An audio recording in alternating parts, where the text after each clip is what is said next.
Happy National Pedestrian Day, everyone. And no surprise, in Indonesia, the number of pedestrians continue to increase. That's because more people are trying to be more health conscious.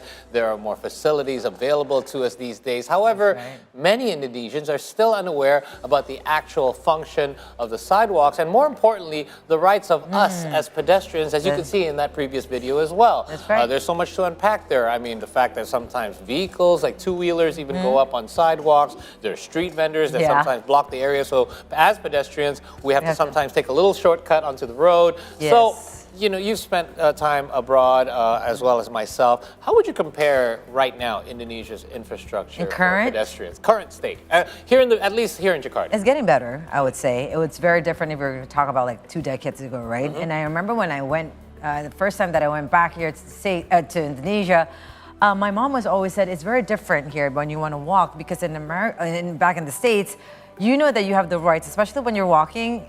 In the traffic light, you have to stop like way before the zebra cross. Correct. You Pedestrian is number one.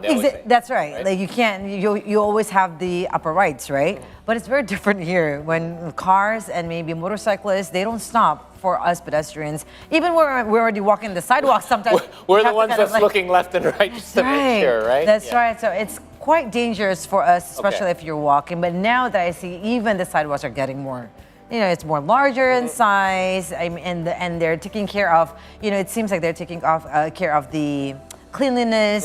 There's no more street vendors and whatnot. I think it's safe also for us. I believe so. And there's a very important word that we used to use in Canada, which is yield. Yield to pedestrians. Like everywhere you go, you have to yield, because you have to make sure, because pedestrians are the ones at risk, because we're not protected. We're not in any sort of vehicle or protection. And in another case, like here, if you ask my opinion, I've lately sometimes, when it's not rainy season, I like to take the MRT, but the MRT doesn't reach all the way here. So I would have to walk, and I could walk the entire way on a beautiful sidewalk, and there's no street vendors, no vehicles on there, but unfortunately, that's not in the large parts of the city. That's just only in certain areas as well. Now, that's why today we already have our guest right here in our studio from the Pedestrian Coalition founder, or the founder, Ahmad Safruddin, and in commemorating of the 2024 National Pedestrian Day. Good morning, Ahmad. Thank you so much for being here with us. Happy Pedestrian Day for us.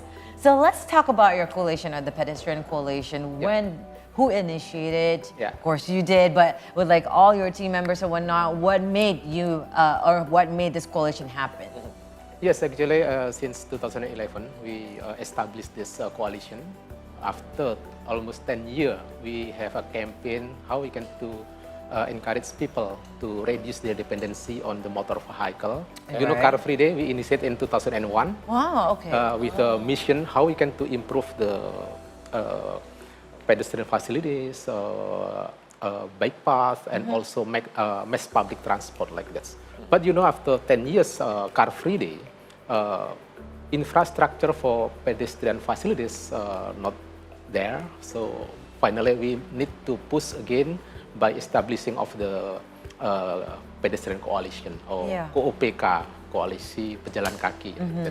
That in 2011. Wow. Okay, so then since Car Free Day, so it's basically about half of that time was spent, and then this coalition was formed. What sort of campaigning do you actually do in order for people to be more aware of pedestrians' rights, most importantly? Because as pedestrians, like Caroline said, we don't know our rights. We're actually worried all the time. I would like to know that I can walk safely, but we don't know what our rights are.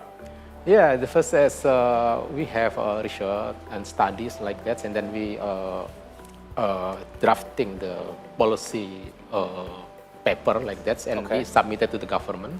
And part of the policy paper, we also follow up with the campaign material like that, and like how we can reduce our dependency on the motor vehicle by walking, cycling, or utilize mass public transport like that. So of course, we know that in Indonesia, especially like in Jakarta, in the past it's very dangerous if we walk in the sidewalk like that. You know, motorcycle just occupy that, and then also street vendors. You know, that's also.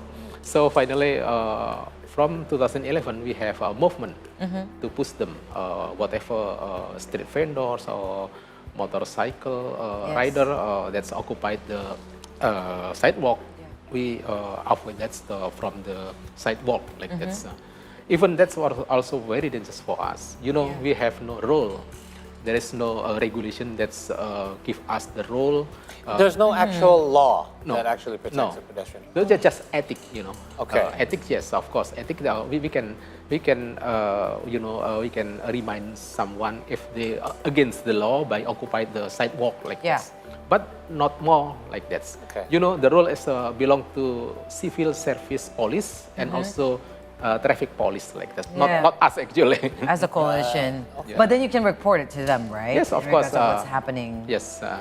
You know, from the police paper, we also make a policy dialogue with them, with traffic police, civil service police, and other stakeholder like transport agency, environmental agency, and all of like that. And you know, in 2011, we also have a project in Yogyakarta. The title is Enhancing Walkability in Yogyakarta, like that. And you know, after 10 years, we have a better sidewalk in Malioboro. I noticed. I was there last time I saw. I couldn't recognize it. Really? It looks so different now. Yeah, It's really changed. Beautiful sidewalk. So what do you think? I mean, Paul was asking me the same question, and I want to cater that question also to you. How do you think, and how do you foresee, or how do you see now the changes, especially on sidewalks or the facilities for the pedestrians?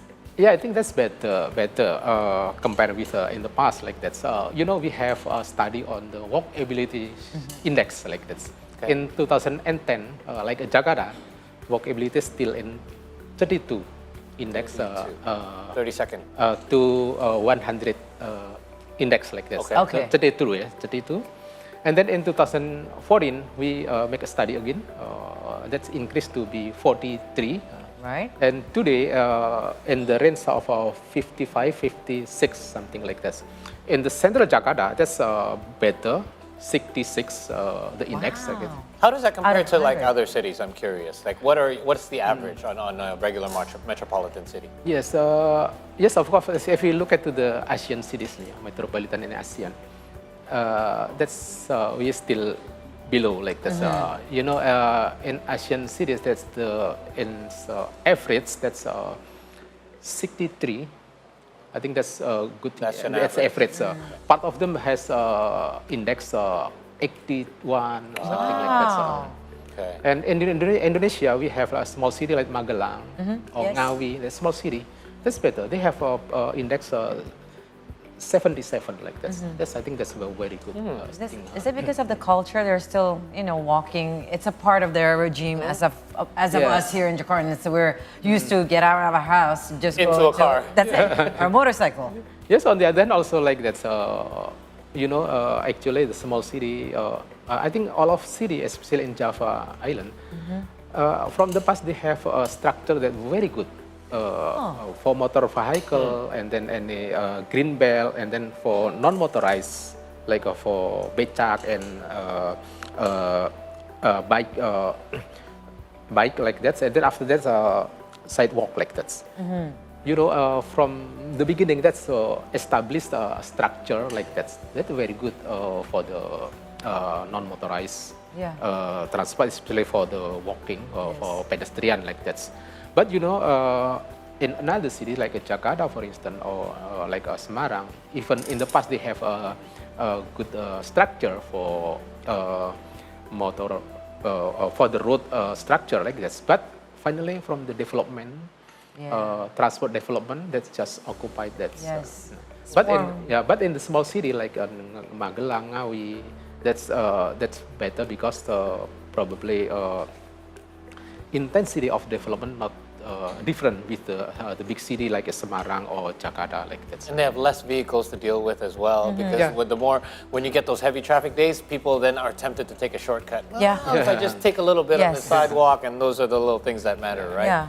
Now, elections are coming up in a few weeks, and the bad news is that we're getting more and more of these election billboards and posters. We're seeing on social media that even motorcyclists, there have been a couple that have been hit by fallen posters and billboards, especially in the bad weather that's been happening lately. Can you tell us a little bit about how what response has been taken to all of these? Because these can definitely hamper a pedestrian's journey, whether it's on a sidewalk or anywhere else.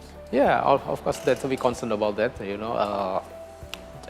Politician, political party, and also success team from the presidential candidate just avoid that thing that's very important. Of course, that's against the law. Like thing. That's what they're. Yes.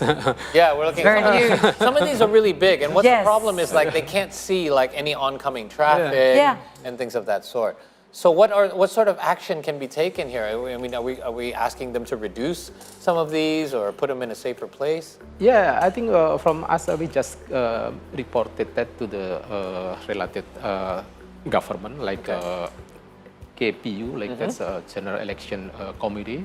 And then we also reported to Bawaslu, that's also. On the other hand, we also reported to the Civil Service Police, like that. Okay. We want that like a Civil Service Police can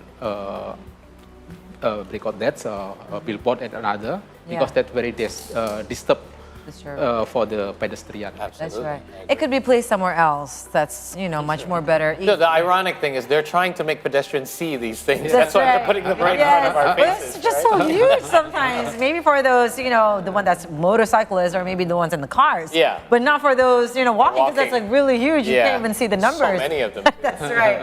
Now, in regards to this, also, Pa Ahmad, there's been a video or in the social media that's been circulating on a pedestrian trying to stop motorbike riders who use the sidewalk. I mean, this is not Seen a few. uncommon, for us. But what legal action can we take as a pedestrian when things like this happen to us? Because if I can add on, sometimes the motorcyclists are the ones that get upset at the Yes. pedestrians. Yeah. And Right. meanwhile, the pedestrians are trying to show that, hey, this is our right of way. Yeah, actually, we just have a role to remind them, to push them from the sidewalk like that. Of course, the mostly in the past, motorcycle riders, they just against us. Yeah. Because they still would like to utilize the sidewalk for their way like that. Sure. But finally, if now, I think you can see that motorcycle rider, they also seem finally with the situation. They don't want to utilize sidewalk again for their way to reach their destination like Right. that. Right. Yeah, and of course, we have no role for that by law. But of course, higher of the law, we have ethics. Ethically, we can remind them. And of course, we make a coordination with a related key stakeholder, key decision maker, like as I mentioned before, traffic police and civil service police, and another to make a better for the enforcement who occupy the sidewalk like that. I think that's important, Yeah. like having the enforcements from the government and from law authorities in order for them to help the pedestrians. Because, Yes. what's a motorcyclist without their motorcycle? A pedestrian. We're all pedestrians. That's right. Yeah, our role just make education, Yes. something like Yeah. a campaign, just like Yeah. that. And it's also a win-win solution. I mean, the law enforcement and anyone from the government official and even private sector too, having the pedestrian coalitions, reporting stuff. So it's like, Yeah. it's a win-win solution for both, right? Great. We just want to have like a good, peaceful situation, especially for the pedestrian. Yeah. Now, in regards to this, Pa Ahmad, we also want to wonder what kind of programs that you are, trying to plan for the pedestrian coalition for the future, maybe for the shorter and longer plan. Yes, we still focus on the public education to encourage people more longer walking like that. Not just for sport, but the important thing how we can do walking as a transportation Like a day-to-day mode. thing. Yes, When you go to yes, work, try to yes, find a way where yes, you can walk. so how we can to make changing the lifestyle of people Yeah. by a campaign like that. And secondly, we also have a program to continue on the study of the walkability index on the city to make understand what is the level of walkable city in the certain years like that. And the last, we also have a program on the pedestrian camp. We would like to invite all of members from the whole country in the camp, and then we discuss what is the program in the future in relation with how we can to improve the people willingness to walk and political willingness from the government to make a better pedestrian facilities. On the other hand, we also would like to encourage related people, probably like from engineer. They also must understand how we can to design for sidewalks, sometimes that's a sidewalk that's not comfortable for the people to walking. Yes. And they just thinking that's better give the facility for the motor vehicle and avoid the pedestrian interest like that. Yeah. And I would say like, I don't know what you call them, interchanges where, you know, having sidewalks is great, but how do I get from one destination to another? It's not just involving sidewalks, but there's crosswalks involved as well, how to cross a road, so the bridges that over roads and things of that sort. So I would say that 22 years ago now, when I moved here to Indonesia, I used to try to walk places, and I would have friends say like they look at me like I had a second head. They're like, well, why would you walk? But nowadays, I think that mindset that Bahamad is talking about is slowly, not just slowly, in fact, I think it's growing a lot here in our city as well, that people